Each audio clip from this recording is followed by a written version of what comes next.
We're talking about impulse control, the socialization, repairing relationships, and emotions. So what takes us generally to a negative space? It's not like we're walking along and we decide, hey, I want to be angry, I want to shout, I want to scream and get emotional and get into a negative relationship. What happens is we generally have a stressor. Let's call it a stressor, okay? We may even call it a trigger, okay? All right? And it can be something at a physical level where someone does something physical against us. Generally, in a so-called, maybe we call it civilized society, people may act mentally or emotionally against us, where they may say something we disagree with, and it can irk us because the more value we place on something, the more we will get emotional about it. The more importance we place on it, the more power we give someone, the more that they say something against us, the more it impacts on us at a negative level. All right? And as much as it's physical, mental, and emotional, we will look at it as a stress or a trigger. And what that does, it impacts on us. How? At a very basic level, we may say it impacts on our emotions. How? Again, we get angry, we may get frustrated, we may get irritable. We may not even show those emotions. But what happens is our boat on the ocean is kind of upset, right? As in, it rocks to and fro. Why? Because the waves have been set in motion. Whatever is said, we hear it, we see it, and it gets us going. And all the energy molecules in our mind just go crazy. And we've all experienced that. And generally, what do we do when we get angry? We may get angry back at the person. We may shout, scream, okay? And something very interesting at an emotional level. Has anyone won an argument in their life before? Yes, right? You all won arguments. But at some degree, this is very important. When you win an argument, you may end up destroying the relationship. One goes, they have an inverse relationship, an argument and a relationship. As much as you argue with your partner, you agree sometimes it takes a couple of seconds, minutes, sometimes to repair it, but you know as adults, it can sometimes take days, months, or years, and sometimes it never gets repaired. Because whatever has been said cannot sometimes be taken back. It destroys the relationship. It doesn't have to be also what you said, it's what you have done destroys a relationship. So there again, the trigger can be a physical trigger. As much as you may be the greatest partner, husband, wife to your spouse, at some level, whatever you do physically, mentally, emotionally impacts on them at an emotional level. All right? And as much as you get angry, you may shout, it sets us in motion. Now the problem is some of us, when we get emotional, it may even get to the point where we become physical. Okay?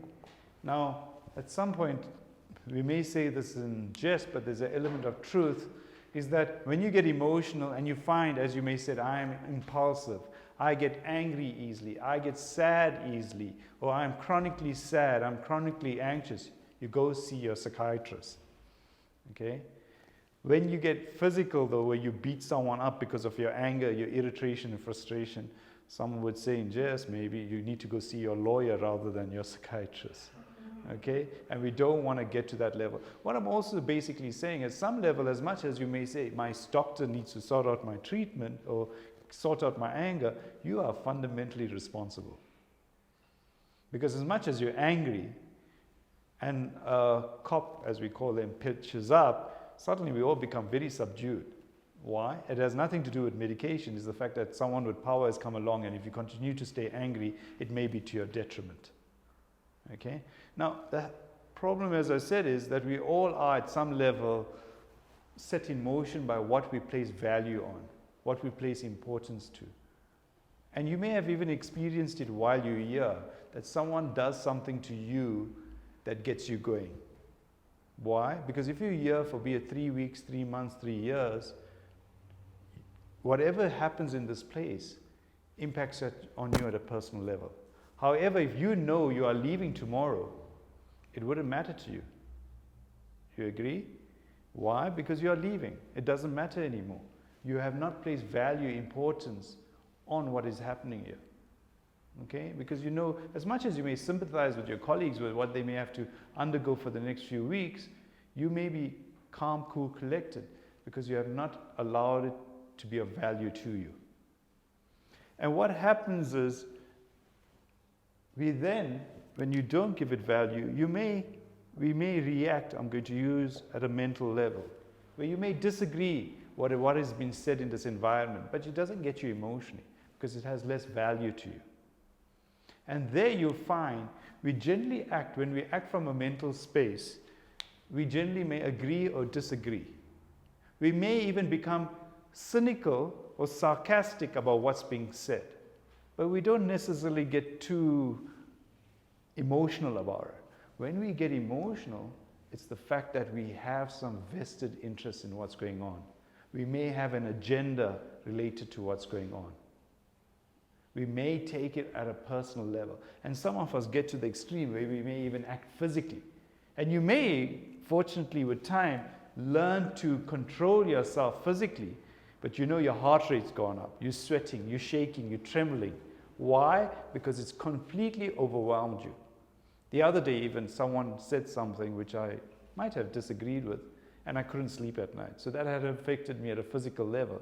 Maybe my reaction to the situation, my response to the situation, whatever it was, got impacted on.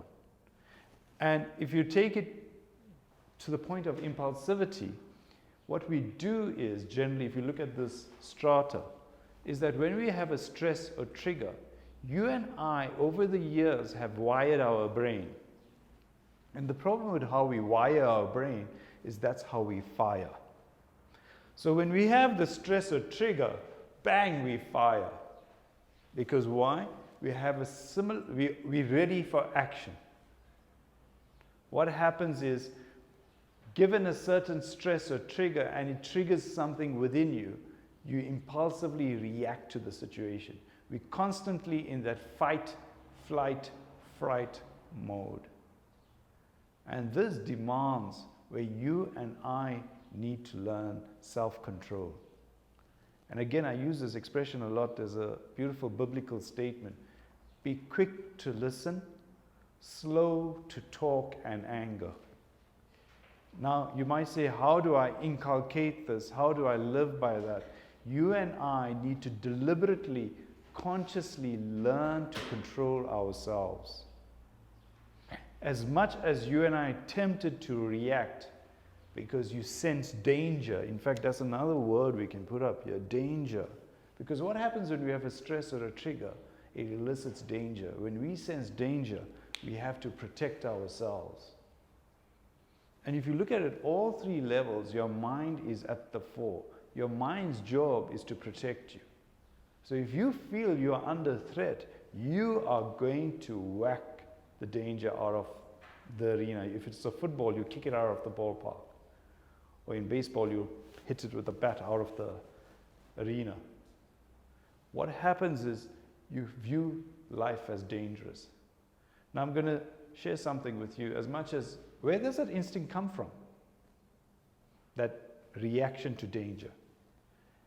It probably goes back generations where there were wild animals about, and if there was suddenly you saw something, heard something growling at the door, you kind of stood up immediately and you were in action. All right? You were ready to fight. Anyone had a lion pitch at the door lately? In this day and age? A lion pitch at the door, or a lioness, or a tiger. Not that we have many in this country. No. In fact, if it did pitch, it would make front page news. All right? Okay? All right?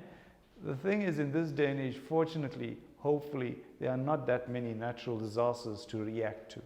But it has become instinctive. So why do we react impulsively in this day and age?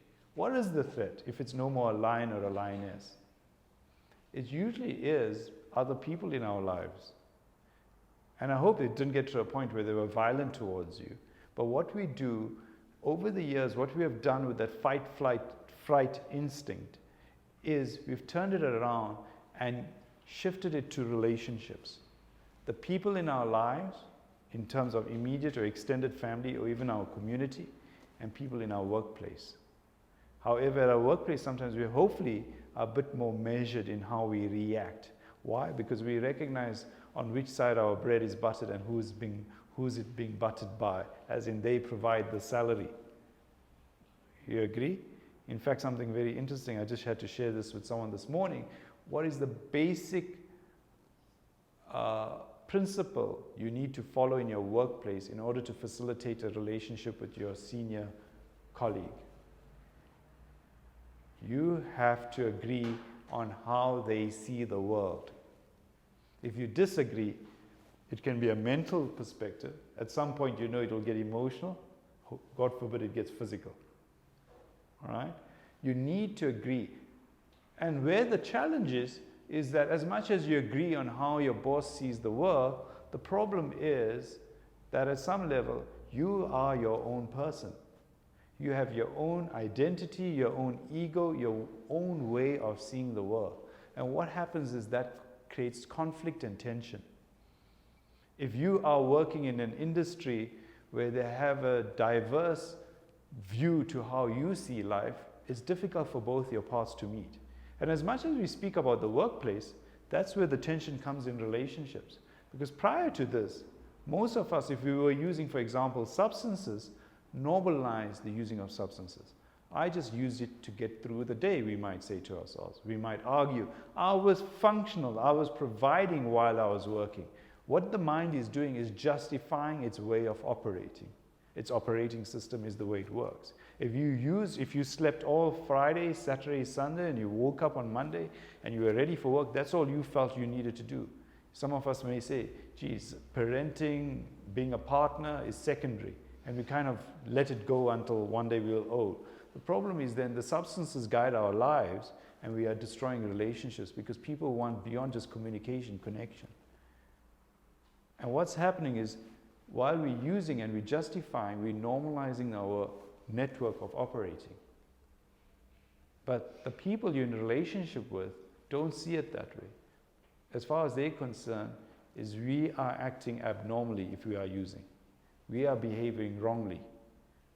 However, if we have to admit to that, that means our whole perspective on who we are is wrong. And we struggle with that. We don't want to let it go. So one of the biggest challenges we face, you know this, in fact, we see it as the therapists. For those who come in here seeking help for their substance use, was the decision to get help. Once you're in, why is it easier? And not many of us are saying on the first or second or third day, I'm out of here. Why? What changes? Because once we join the group that is in here, let's call it like a tribe or the herd that's in here, right?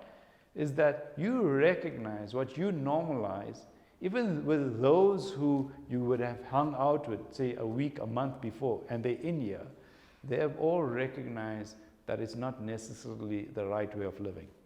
As much as you normalize it, you recognize it's abnormal. And fortunately, there's a bit of direction in that everyone in this room at some level wants to change their lives. So what's fascinating, as much as a therapist or your family spent hours convincing you of coming in here, once you're in here, you recognize, geez, I'm actually just part of a group that needs to shift. And everyone in the group is shifting. Some of them are worse than you in terms of substance use, and some of them you would consider mild, like, geez, what are you doing here? And there's a fundamental then to shift our lives. So what happens is, there's the stress, there's the danger, we react emotionally. We don't want to get to a physical level. We may be able to, I'll even use the word stifle it to the point that it just is a mental disagreement, right?